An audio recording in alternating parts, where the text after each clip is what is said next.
چتن در خانه نیست. اسلحه هم نیست.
چی شده؟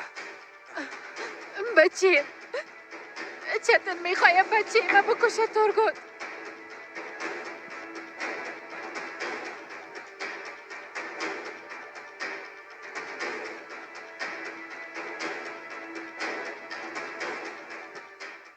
قسم طرفم سایل نکنین. میگم قدرتم میخوایم بکشه ترگوت. برای تو زور میکنم یک کار کو بچه من نجات بده.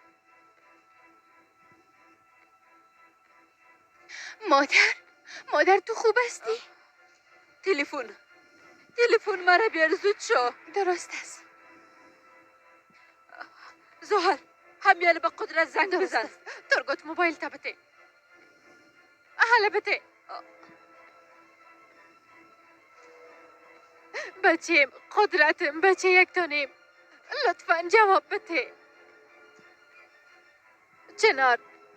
چنار برش بگو که بچیم از بین نبره. خانم که آرام باش. مادر تو هم آرام باش. بلیاز خدا. مادر باری چتن گپ میزنیم. او به کسی ضرر رسانده نمیتونه. چتن قربانت شوم تلفنت جواب بده. جواب نمیده. چنار لطفاً مانع کارشو که به قدرت کدام ضرر نرسانه. پیش تو زور میکنم بچه ما کمک کن. این آمدم چتن.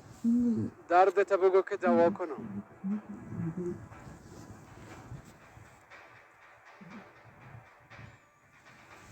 جواب نمیده. زحل بلیاز خدا لطفاً آرام باش. حالا وقتی کارا نیست. طرف ما بیبی زحل قدرت کجا رفته میتونه دفعه فکر کو. نمیفهمم چنار نمیفهمم. از خانه برآمده و رفت.